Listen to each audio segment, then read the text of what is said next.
Damos as boas-vindas a você que decidiu nos acompanhar nesse estudo.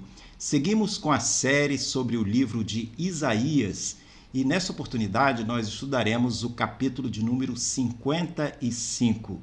Importante você ter em mãos a sua Bíblia, porque vamos utilizá-la lendo alguns dos versículos que usaremos como base no nosso estudo. Importante também nós orarmos ao Senhor para que Ele esteja conosco neste estudo. Nosso Deus e Pai, nós te agradecemos a oportunidade de estudarmos a Tua Palavra. Queremos te pedir que Tu nos abençoes, que Tu nos orientes no entendimento desta Tua Palavra. E, além disso, Senhor, nós te pedimos que Tu nos ajudes a colocá-la em prática em nossa vida. Abençoa, Senhor, aquelas pessoas que nos acompanham neste estudo. Tudo isso nós te pedimos em nome de Jesus. Amém. Nessa parte introdutória, eu gostaria de fazer 2 comentários sobre o tema do exílio do povo judeu lá na Babilônia. Nós sabemos pela história que no ano 606 a.C., os babilônicos invadiram Jerusalém, destruíram a cidade, destruíram o templo e levaram eles, babilônicos, levaram cativos os judeus para a Babilônia, lá para a terra deles, onde eles permaneceram por 70 anos. Ao final desses 70 anos, aí sob o domínio dos persas, eles então voltam para a terra prometida. Mas dentro deste contexto do tempo do exílio, dois comentários eu trago aqui para a nossa reflexão. O primeiro é uma identificação de algumas consequências desse exílio, do tempo de exílio que o povo de Deus passou lá na Babilônia. E aí nós temos 3 aspectos no nosso quadro. O primeiro é que o povo de Israel deixou de ter o seu próprio rei. Por razões óbvias, eles foram levados à força, levados como cativos e não mais tiveram o seu rei próprio dirigindo a nação. O rei deles era o rei da Babilônia e depois o rei persa.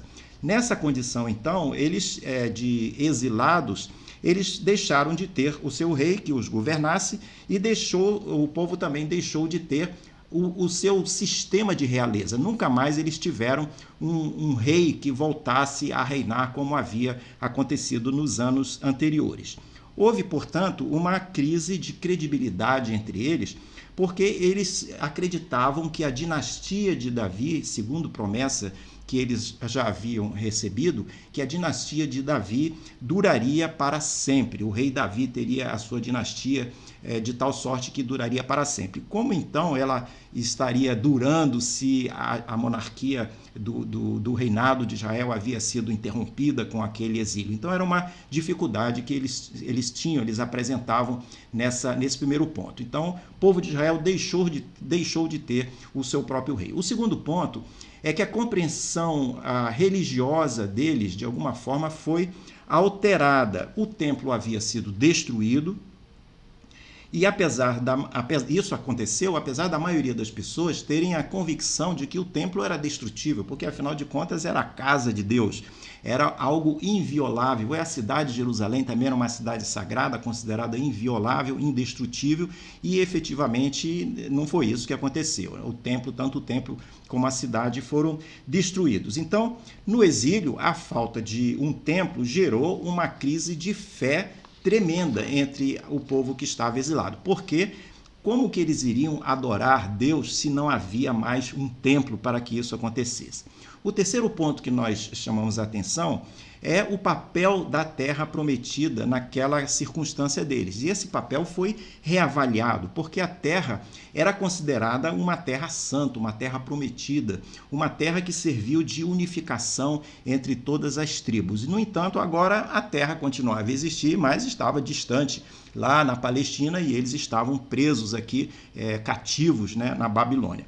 Então, por conta desse exílio, a impressão que o povo acabou tendo é que a terra estava realmente longe deles, eles não iam mais voltar para aquela terra, o seu culto havia sido interrompido porque seu templo havia sido destruído e a relação de Israel com Deus acabou mudando de alguma forma. No mínimo, no entendimento deles, Javé deixou de ser um Deus regional, um Deus da terra, um Deus do deserto.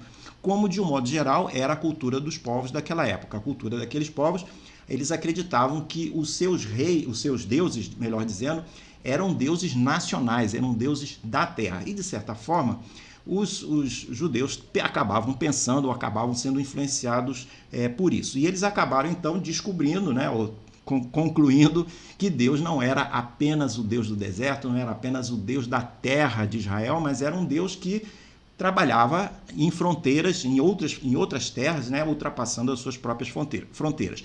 Aliás, o que foi uma coisa boa, foi vamos dizer, uma evolução da percepção, da teologia deles em função do exílio exatamente. 3 coisas nós podemos também observar advindas da experiência bem difícil, da dura experiência que os judeus tiveram lá no exílio.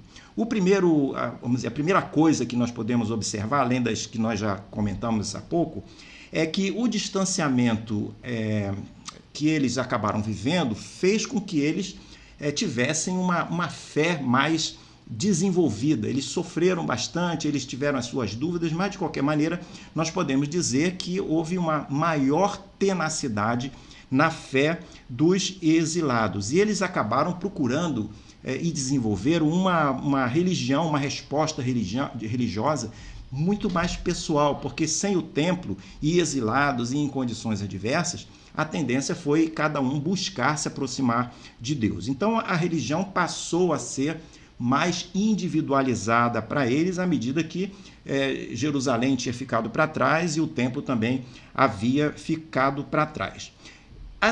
O segundo ponto que nós observamos, exatamente por conta do templo ter sido destruído e ter ficado para trás, acabou gerando mudanças nas tradições religiosas e no lugar do culto. É aí que vão aparecer as sinagogas. As sinagogas surgem em diversos locais dispersos onde os judeus estavam exilados, lá na Babilônia, e a sinagoga era um lugar para orações, estudos e adoração, coisa que existe até hoje. Então, as sinagogas de hoje, elas têm origem nesse período em que o povo de Deus, o povo de Israel, o povo de Judá, estava exilado na Babilônia. Outra coisa, e a última desse quadro para nós comentarmos, é que tudo isso suscitou uma resposta teológica para explicar o exílio. Eles ficaram perguntando, mas por que nós estamos exilados? Por que aconteceu isso conosco? E eles vão aprender ao longo das profecias e das reflexões que a explicação daquilo tudo era porque eles haviam se afastado dos caminhos do Senhor. Então era uma lição, era um processo de adversidade, de crescimento que eles estavam experimentando. No próximo quadro, nós temos um outro comentário que me parece bastante importante para nós termos aqui, a respeito de um segundo Isaías. Por que um segundo Isaías? Há algum debate quanto ao livro de Isaías ter sido escrito por um ou por 2 profetas. E esse motivo desse debate, ele surge à medida em que, desde o início do ministério de Isaías até a época em que o exílio acontece, se passam muitos anos. Então, há uma dúvida se ele sobreviveu, se ele chegou efetivamente a viver na época do exílio. Então, há essa dúvida, mas o que nós podemos dizer é que é certo que o profeta teve discípulos esses que deram seguimento às suas obras, aos seus escritos, às suas profecias. E é provável que a obra de um desses discípulos, que certamente viveu no exílio, ela aparece refletida do capítulo 40 ao capítulo 66, que possivelmente é a época em que foi escrito, época do exílio lá na Babilônia. Como não sabemos o nome desse possível segundo profeta, os estudiosos o chamam de Deutero-Isaías, que quer dizer segundo Isaías. Então o livro todo tem o nome de Isaías, pode ser que ele tenha sido escrito por 2 pessoas, mas a segunda pessoa certamente deu seguimento a todas as profecias e a teologia e a linha que o primeiro Isaías estabeleceu. E esse segundo Isaías, ele certamente preservou os ensinos do seu mestre, ele era discípulo possivelmente de Isaías, e quando foi necessário, quando ele foi chamado durante o exílio para dar esperança de libertação ao povo que estava constrangido, estava desanimado, ele foi lá e deu o seu recado, àqueles exilados. No exílio do povo, nós vamos encontrar que muitos acabaram concluindo ou achando que Deus não os livraria. Na primeira parte do livro de Isaías, que nós estudamos, que vai do capítulo 1 ao capítulo 39, o povo de Israel estava morando lá em Jerusalém, estava estabelecido, né, no reino de Judá, e eles tinham um rei que era descendente de Davi, da casa de Davi, etc. Mas, quando nós chegamos a partir do capítulo 40, em particular este capítulo que nós vamos estudar hoje, que é o capítulo 55, eles estão na Babilônia, o templo está destruído, que ficou para trás lá em Jerusalém, e a própria cidade de Jerusalém está destruída também. Então, durante esse período de adversidade em que eles estão exilados, muitos perderam a confiança que Deus poderia livrá-los. E um dos papéis dos profetas no período do exílio era exatamente encorajar o povo quanto ao futuro deles, porque as profecias diziam que eles iriam voltar. Então, apesar deles acharem que não iam voltar, cabia aos profetas exortá-los, dizendo, gente, nós vamos voltar, isso aqui é um plano de Deus, Deus quer que nós retornemos e isso vai acontecer. Então, em meio a esse desespero, essa tristeza, esse desânimo, tanto o Deutero Isaías quanto o Ezequiel, que era um outro profeta contemporâneo desse Deutero Isaías, que estava vivendo lá no exílio, tanto um quanto o outro, que eles tinham esse propósito de encorajar e de dizer ao pessoal que tivessem esperanças, porque o Senhor iria retornar para levá-los de volta à terra prometida. Então, isso é importante porque sem esses profetas, possivelmente eles iriam desanimar de vez, iriam debandar de vez. Daí a importância de nós contarmos com homens inspirados por Deus para nos exortar, da mesma maneira que isso aconteceu naquele tempo. Então, hoje, se nós não participamos de uma comunidade cristã, se nós não temos alguém com a palavra inspirado ou ungido por Deus para nos trazer a palavra de Deus, para nos encorajar, certamente a tendência será também nós desanimarmos. Por isso que a igreja, uma igreja saudável, uma igreja fiel à palavra de Deus, é muito importante na nossa vida cristã como fonte de encorajamento e de alimentação espiritual. Ao final de quase 70 anos de exílio, o que acontece? Deus, então, prepara seu povo para o retorno. E esse preparo para o retorno vai ocorrer através desses profetas. Então, Deus vai instruir os profetas para que eles exortem o povo nesse sentido. Uma primeira passagem que nós podemos ler é Isaías 40, o verso 2. Isaías 42, nós vemos o Senhor falando com os profetas, os seus profetas verdadeiros, né? Então, lemos o seguinte, Deus dizendo, falem ao coração de Jerusalém e anunciem que o tempo da sua escravidão já acabou, que a sua iniquidade está perdoada e que ela já recebeu em dobro das mãos do Senhor por todos os seus pecados. Então, palavra do Senhor instruindo os profetas de Deus para que exortassem o povo nesse sentido. Ao final de quase 70 anos, então, começa a haver essa movimentação, e nós daqui a pouco vamos ler um pouco mais de Isaías 55, e isso vai ficar mais claro. Ao abordarmos nesse próximo quadro Isaías 55, nós vamos ver 4 pontos que nos chamam a atenção. O primeiro ponto, que nós vemos logo no quadro seguinte, tem a ver com os 5 primeiros versículos de Isaías 55, versículo 1 a 5, e tem a ver com, aqui tem o título, venham e comprem sem dinheiro e sem preço. É um apelo que o Senhor faz através dos seus profetas. Vamos ler então, verso 1 do capítulo 55. A todos vocês que têm sede, venham às águas, e vocês que não têm dinheiro, venham, comprem e comam. Sim, venham e comprem.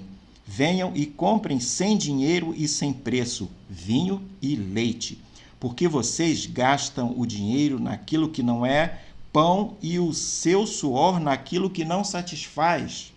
Ouçam a atenção o que eu digo, comam o que é bom e vocês irão saborear comidas deliciosas. Deem ouvidos e venham a mim, escutem e vocês viverão. porque farei uma aliança eterna com vocês, que consiste nas fiéis misericórdias prometidas a Davi. Eis que eu fiz dele uma testemunha aos povos, um príncipe e governador dos povos. Eis que você chamará uma nação que você não conhece, e uma nação que nunca o conheceu. Virá correndo para junto de você, por causa do Senhor seu Deus e do Santo de Israel, porque este o glorificou. Isaías 55, que nós estamos lendo, todo ele é um convite irresistível para que busquemos a salvação. O capítulo, como nós lemos, se inicia com um convite inusitado para os dias de hoje. Ele diz: venham e comprem sem dinheiro e sem preço. Realmente, em épocas de Black Friday, né, é um apelo assim inusitado, né? Venham e comprem mesmo não tendo dinheiro. E aqui não é Black Friday, mas é uma promessa de Deus que transcende todos os tempos, mas ela chama a atenção porque ele convida que as pessoas venham a se aproximar dele e se beneficiar de bênçãos sem dinheiro e sem mesmo ter um preço especificado. E aí nós vemos aqui nas expressões que são utilizadas, ele fala em água. A água serve para dessedentar a sede da vida eterna. É a mesma água que Jesus vai falar junto àquele poço, a mulher samaritana, lá em João 4,14, que ele diz que ele é a água da vida. O vinho vai representar a alegria e o pão e o leite representam o alimento da palavra de Deus. E o profeta, então, vai anunciar que tudo isso é colocado gratuitamente pelo Senhor a todos os que o buscam. Por isso que é um convite irresistível. A salvação é oferecida de graça, mas o interessante é que tem gente que não aceita. E por que não aceita? Muitas pessoas não querem beber dessa água, não querem beber desse vinho, não querem beber desse leite, não querem receber esse pão, mesmo sendo de graça, talvez porque se achem muito autossuficientes, se acham orgulhosos, acham que eles mesmos podem resolver todas essas questões e não precisam de Deus. Ou então até acham que Deus tem o seu papel e etc., mas eles têm coisas mais importantes a fazer. Então depois, quando eu tiver mais velhinho, aí eu vou cuidar desse assunto, e vão deixando esse assunto para trás. Para esses, interessante que o Senhor faz uma pergunta no verso 2 que nós lemos. Então, no capítulo 55, verso 2, ele pergunta: por que vocês gastam dinheiro naquilo que não é pão e o seu suor naquilo que não satisfaz? Por que vocês não estão dando atenção às coisas de Deus? Nós vemos então que o profeta chama a atenção dessa questão das pessoas deixarem de lado o seu convite, né? O seu convite irresistível. E aí no verso 2 também nos faz lembrar aquele caso em que às vezes trabalhamos e chega no final do período do dia ou do mês e a gente fica cansado dizendo: puxa, mas para que eu estou fazendo todo esse trabalho, né? Ele fala aqui: por que você gasta as suas energias naquilo que naquilo que não satisfaz efetivamente. É claro que nós temos que cuidar do nosso sustento material, o trabalho dignifica a pessoa e nós precisamos realmente cuidar disso, mas será que o trabalho tem que ser de tal forma que ele consome todas as nossas energias físicas, emocionais e energias espirituais? Será que nós não precisamos balancear um pouco e deixar um pouco da nossa energia para as coisas de Deus também? E aí vem uma pergunta: o que fazer quando nós nos empenhamos no trabalho, mas não ficamos satisfeitos? Versículo 3 nos responde isso. Ele diz: se você trabalha e não fica satisfeito, a resposta é: deem ouvidos e venham a mim, escutem e vocês viverão. E aí o Senhor traz faz esse convite para que as pessoas venham se aproximar dele de alguma forma. Isaías, então, 53:3 responde essa pergunta: deem ouvidos e venham a mim, escutem e vocês viverão. E ele ele aponta para o Senhor Jesus, o Messias, que nós cremos que é o Senhor Jesus, que ele viria trazer vida e vida em abundância a todos aqueles que nele crescem. E aí isso pressupõe que você entregue a sua vontade e você aceite este Salvador, este Senhor, este Messias, esse Jesus que veio ao mundo para nos trazer vida abundante. O que a passagem, de certa forma, está dizendo é que Deus vai prover todas as nossas necessidades, sejam elas físicas ou sejam elas espirituais. E tudo isso será dado livremente àqueles que responderem pela fé a esse convite, a esse convite irresistível. O Senhor, de certa forma, nós vamos ver, ele confirma o pacto chamado davídico, feito anos antes. Esse pacto foi este que Deus fez com Davi, dizendo que a sua descendência seria por todo o tempo, né? Ele teria um descendente por todo o tempo. É verdade que a descendência física de Davi, em termos de reinado, ela se encerrou, mas o rei Jesus era descendente de Davi e ele, como Messias, prosseguiu e é o rei, né, o rei Salvador, que continua sendo o rei até o final dos tempos. Então aqui nós temos uma iluminação, uma promessa, uma profecia que aponta para a vinda do Messias. As nações, o texto nos diz que as nações também querem receber as bênçãos que Israel experimentou. E o verso 5 fala sobre isso, quando ele diz que eis que você chamará uma nação que você não conhece. Ele está se referindo à nação, às nações, mas não nações políticas, e sim às pessoas que fazem parte das nações. Então aqui ele está mostrando que outras pessoas que não seriam do povo de Israel também seriam alcançados pela bênção do Messias, também poderiam responder pela fé a esse chamado, a esse convite de salvação. Então essa é uma ampliação do papel do Messias. Ele não viria apenas para o povo de Israel, mas para todos aqueles que nele crescem. No próximo quadro, nós temos o segundo ponto que nós chamamos a atenção sobre Isaías 55. O segundo ponto aqui aparece que é sobre os planos e os pensamentos de Deus em relação aos nossos planos e aos nossos pensamentos. E é importante, esse texto está no verso 6, 7, 8 e 9, que nós vamos ler agora. Então, o texto diz o seguinte: busquem o Senhor enquanto ele pode ser encontrado, e invoquem-no enquanto ele está perto. Que o ímpio abandone o seu mau caminho, e o homem mau os seus pensamentos. Convertam-se ao Senhor, que se compadecerá dele, e volte-se para o nosso Deus, porque é rico em perdoar. Porque os meus pensamentos não são os pensamentos de vocês, e os caminhos de vocês não são os meus caminhos, diz o Senhor. Porque assim como os céus são muito altos, muito mais altos do que a terra, assim os meus caminhos são mais altos do que os seus caminhos, e os meus pensamentos são mais altos do que os pensamentos de vocês. Importante, então, esse texto mostra que nós precisamos alinhar nossa vontade com a vontade de Deus. E alinhar a vontade com a vontade de Deus significa nós entregarmos a nossa vontade a Deus, e que é uma coisa muito difícil na vida cristã, você abrir mão da sua vontade e permitir que a sua vontade seja colocada nas mãos de Deus e que a vontade de Deus tome o lugar da sua vontade. Então essa entrega é um desafio muito grande.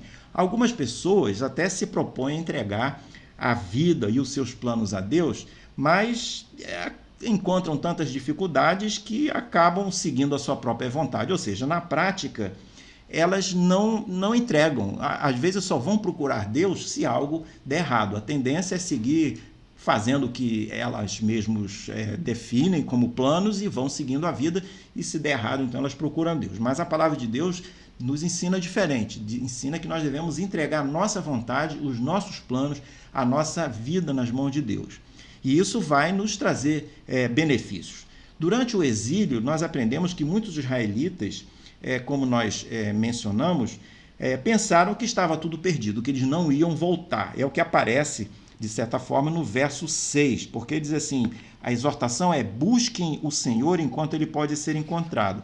Como eles achavam que não haveria retorno, eles estavam desanimando e cometeram um erro de achar que não iam voltar por conta daquelas adversidades. É um erro a pessoa deixar que a situação difícil as afastem de Deus ou façam com que elas duvidem das promessas de Deus. Isaías 55:6, que nós lemos, nós vamos ver Deus chamando através do profeta para que eles retornem à terra prometida. E quando ele diz que o Senhor está perto, significa dizer que Deus está prestes a agir. Então a mensagem dos profetas é: gente, se preparem, porque a volta vai acontecer daqui a pouco. Se eles acreditassem na palavra que o Senhor estava trazendo através dos seus profetas, que a coisa iria acontecer, eles então iriam mudar aquela atitude pessimista, aquela atitude que eles estavam tendo, derrotista, de que estava tudo perdido. Eles iam se reanimar, se encorajar para poder confiar na palavra do Senhor. Este versículo, portanto, é um apelo para que nós nos aproximemos do Senhor. E há também um apelo geral para o arrependimento e a salvação, que aparece no verso 7. Nós lemos aqui que o ímpio abandone o mau caminho e o homem mau os seus pensamentos. Aqui nós podemos dizer que é um apelo para que as pessoas transformem a sua fé, a sua falta de fé, em confiança. Então, as pessoas que estão descrentes, e aqui o apelo é para que elas revejam essa posição, como aquele povo exilado estava também revendo a sua posição de descrença na volta, que eles mudem os seus pensamentos a partir da confiança no Senhor. Abandonar o mau caminho é deixar de lado a desesperança nas promessas que Deus havia feito. Deus fez promessas, não estavam confiando nas promessas, isso era o mau caminho contextualizado aqui na passagem. Agora, abandonar os maus caminhos também significa, de uma forma geral, abandonar o pessimismo, o ceticismo e a fé claudicante, a fé que é fraca, a fé que não traz resultados. É arrepender-se dos seus pecados e colocar tudo isso, através da fé, aos pés de Jesus, aos pés do Messias, né? Então é toda uma movimentação que também diz respeito a nós. E aí vale também nós comentarmos que os planos de Deus são incompreensíveis, é isso que a palavra nos revela aqui, e também é uma palavra que é eficaz, é o que nós lemos, acabamos de ler no verso 8 ao verso 11. O contexto original dessa profecia, quando ele fala que os pensamentos e os caminhos do Senhor, eles estão se referindo aos planos de Jeová, de Javé, para a restauração de Israel. Ele está falando do cumprimento desse plano de Deus. É claro que as palavras também se encaixam em outros planos, nos nossos planos pessoais, nos planos da nossa vida. Isaías 55:8, nessa passagem, nós encontramos Deus nos dizendo que ele não age da mesma forma que nós. Nós vamos encontrar que ele tem os seus próprios caminhos. Por isso que muitas vezes nós nos surpreendemos com algumas coisas que acontecem, nós não entendemos os caminhos de Deus e nós precisamos confiar e não ficar derrotados por não compreender os caminhos de Deus, porque ele afirma: os meus caminhos, Deus afirmando, são muito mais altos que os seus caminhos. Por isso que nós não podemos nem sempre compreender todos os caminhos de Deus e todas as explicações, termos todas as explicações das coisas que acontecem. No próximo quadro, nós vemos então o terceiro ponto. Já vimos o primeiro, que é venham e comprem sem dinheiro e sem preço. O segundo ponto, nós vimos que os planos e os pensamentos de Deus são diferentes dos nossos planos e dos nossos pensamentos. E aqui no ponto 3, nós vemos que a palavra de Deus não volta vazia. E isso está embasado nos capítulos 10, nos versículos 10 e 11, que eu gostaria de ler com você agora. Diz assim o verso 10: porque assim como a chuva e a neve descem do céu e para lá não voltam, sem que primeiro reguem a terra e a fecundem e a façam brotar para dar semente ao semeador e pão ao que come, assim será a palavra que sair da minha boca. Não voltará para mim vazia, mas fará o que me apraz e prosperará naquilo que eu a designei. E aqui nós encontramos que Deus diz que o que ele promete fazer, o que ele diz, a sua palavra será realizado. No centro desse trecho, nós encontramos essa afirmação de que a palavra de Deus, quando ela é transmitida, ela não volta vazia. de alguma forma ela vai ter o seu desenvolvimento. Isso significa que a palavra de Deus, quando declarada, ela é realizada, porque a sua palavra é a expressão da sua vontade. E o verso 10 ilustra esse fato com a figura da chuva. Então, quando a chuva cai, ela inevitavelmente ela molha a terra. Então, a palavra de Deus ela vai ter o seu alcance e aquilo vai ter algum resultado. Pode ser que nós não venhamos a ver o resultado, mas o resultado tem, porque a palavra de Deus não volta vazia. E aí vale um comentário que nem sempre quando a gente não vê a resposta exatamente, aquilo pode nos dar uma pista errada do que está acontecendo. Então, quando não se vê a resposta, pode-se chegar a conclusões erradas. É o caso, por exemplo, que algum crente se propõe a levar a mensagem do evangelho para uma pessoa e aquela pessoa não responde como aquele crente que levou a palavra, como ele esperava que acontecesse, e a pessoa fica às vezes achando, puxa, perdi meu tempo, falei em vão porque não deu resultado. Nós não sabemos o que aquela palavra ou como aquela palavra vai agir na vida daquela pessoa.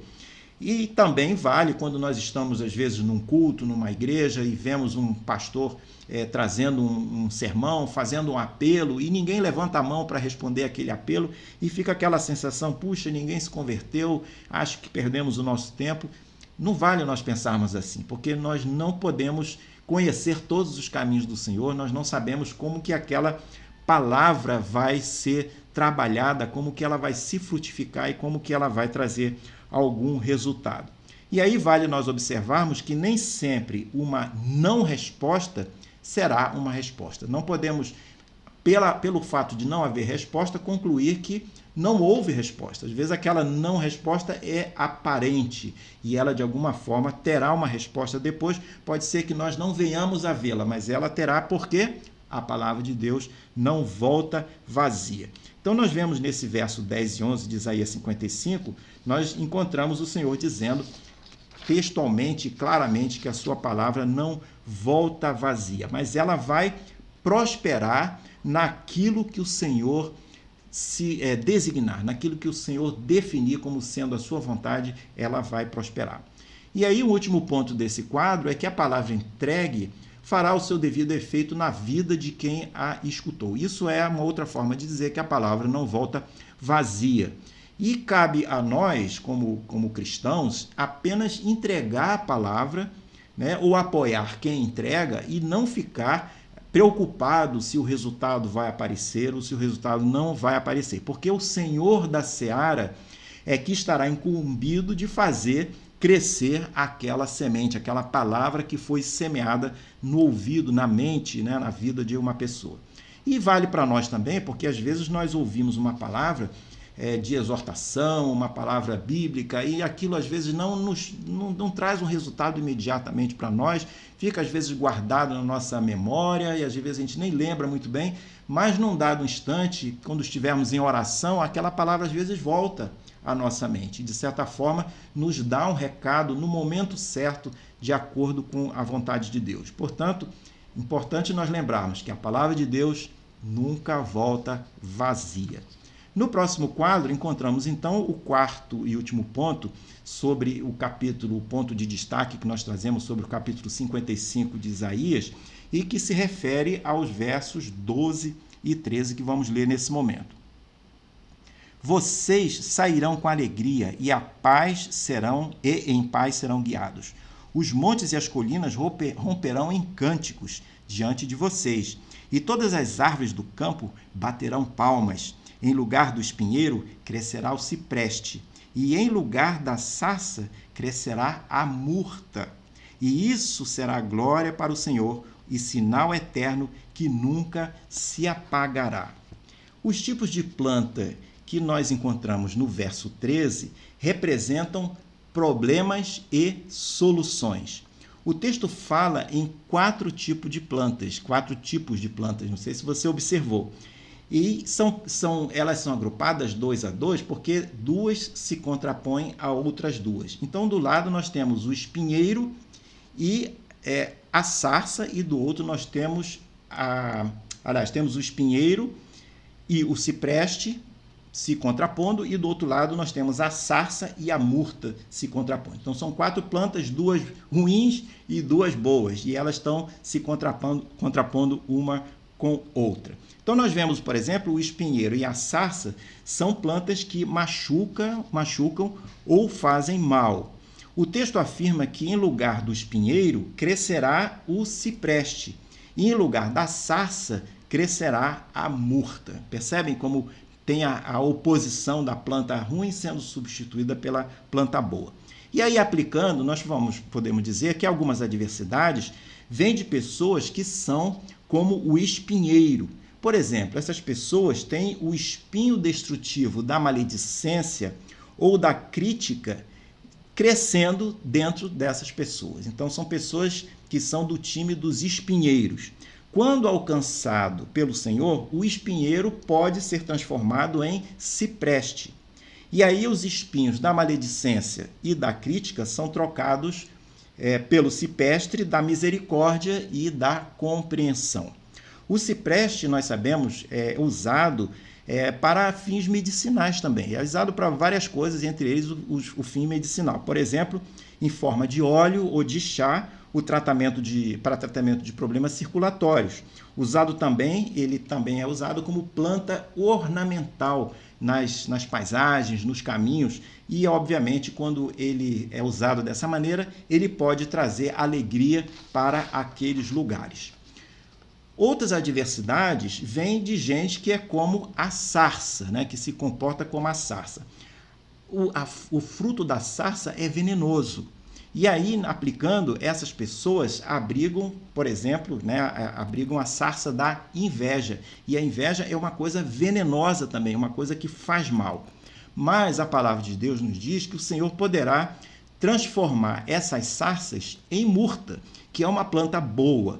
Isso pode ocorrer, por exemplo, quando forem confrontadas com a palavra de Deus. De alguma maneira, Deus, estamos aqui vendo a palavra, vai ser relevante na vida daquela pessoa e ela acaba mudando a sua maneira de agir. Então, nesses casos, a murta da humildade e da bondade passa a crescer no lugar da sarça da inveja. Então, veja como a palavra de Deus pode transformar pessoas, pode transformar pensamentos nessa maneira como nós estamos falando. E aí a murta também tem, a planta, ela também tem fins medicinais. Ela pode ser, o chá da murta é indicado para infecções, alguns tipos de infecções, por exemplo, alguns tipos de inflamações. E é dito que as folhas esmagadas ajudam também em problemas de pele. Então é uma planta boa que tem vários benefícios. E aí, pergunta que a gente pode observar: que tipo de crente você é? Que time você está jogando nesse time de plantas? Você está no time do espinheiro e da sarça? Ou você está no time do cipreste e da murta? Então é uma coisa para nós pensarmos como que cada um de nós está se situando nessa passagem bíblica que simbolicamente fala desses 4 tipos de planta. No próximo e último quadro, nós temos a nossa conclusão e nós podemos dizer aqui que o texto nos diz que a adversidade que lhe causou dor será transformada em bênção. Essa é uma grande mensagem que nós podemos extrair desse capítulo 55. Deus é alguém que abre caminhos. Isso nós aprendemos na palavra de Deus, não só aqui, mas em diversas outras passagens. Deus abre caminhos em lugares que não há caminhos. Deus dá soluções em problemas que não têm soluções, humanamente falando. Ele é um Deus que abre portas quando as portas precisam ser abertas, ou fecha portas quando as portas precisam ser fechadas. Tudo isso conforme os seus propósitos. Algumas vezes teremos que nos envolver como parte da solução dos problemas. E para isso é importante que nós nos coloquemos nas mãos de Deus. Porque às vezes nós oremos para que Deus resolva um determinado problema, mas nós nem sempre nos colocamos como parte da solução do problema. Nós precisamos orar e dizer assim: Senhor, resolve esse problema, mas eu estou à tua disposição. Se eu puder me envolver de alguma forma, isso pode significar que você vai ser transformado e você vai ser colocado naquele processo de alguma maneira. Mas tudo depende de você se colocar nas mãos de Deus. Agora, esperamos que a adversidade seja resolvida, que Deus resolva, essa é a promessa dele. Mas o que nós podemos fazer enquanto a adversidade não for resolvida? E aí nós temos o segundo ponto dessa conclusão, 4 atitudes a considerar enquanto a adversidade não for resolvida. Então, isso é uma conclusão bastante prática que você pode coloquei aqui para você anotar, porque poderá lhe ajudar, caso a sua adversidade ainda esteja presente, o que você faz enquanto ela não se resolve. E aí temos 4 atitudes que eu trouxe aqui para você pensar. A primeira atitude é: não deixe o ruim tornar você ruim. O que quer dizer isso? Não deixe que o contexto ruim da adversidade mude o seu caráter ou faça com que você se afaste do Senhor e o leve a se comportar mal. Porque muitas vezes você fica tão revoltado com aquela adversidade que você se afasta do Senhor, chuta o balde, como alguns dizem, eu não quero mais saber, e aquilo o leva a se comportar mal. Então você deixou que o ruim transformasse você numa pessoa ruim, numa pessoa afastada de Deus. Então isso é um perigo muito sério, porque o inimigo adora fazer isso. A gente sempre aprende na palavra de Deus que aquele que é crente em Jesus como Salvador, ele não perde a salvação. Satanás não pode levar aquela pessoa ao inferno, mas Satanás pode fazer com que a vida da pessoa seja um inferno aqui na terra. Ele não pode, a pessoa não perde a salvação, mas Satanás pode estar presente na vida da pessoa. Então Satanás fica muito contente quando ele consegue fazer com que o crente se afaste do Senhor e passe a se comportar mal. Aquele crente não vai perder a salvação, se ele é um crente de verdade. Ele vai ser um crente longe dos caminhos do Senhor e, para a alegria do inimigo, ele vai estar trilhando os caminhos longe do Senhor. A segunda atitude é não permitir que a sua crise o impeça de ajudar outras pessoas. Toda vez que Deus nos der uma oportunidade para ajudar alguém, nós devemos pegar aquela oportunidade. Nós não devemos deixar passar a oportunidade. Mas você vai dizer, mas eu estou em meio à adversidade, a minha adversidade, eu estou no meio de uma tempestade, eu estou muito triste, eu estou muito isso, muito aquilo, e passa um pedido de ajuda na sua frente, e você diz, não estou dando conta nem de mim, eu vou ajudar os outros. Sim, você vai ajudar os outros.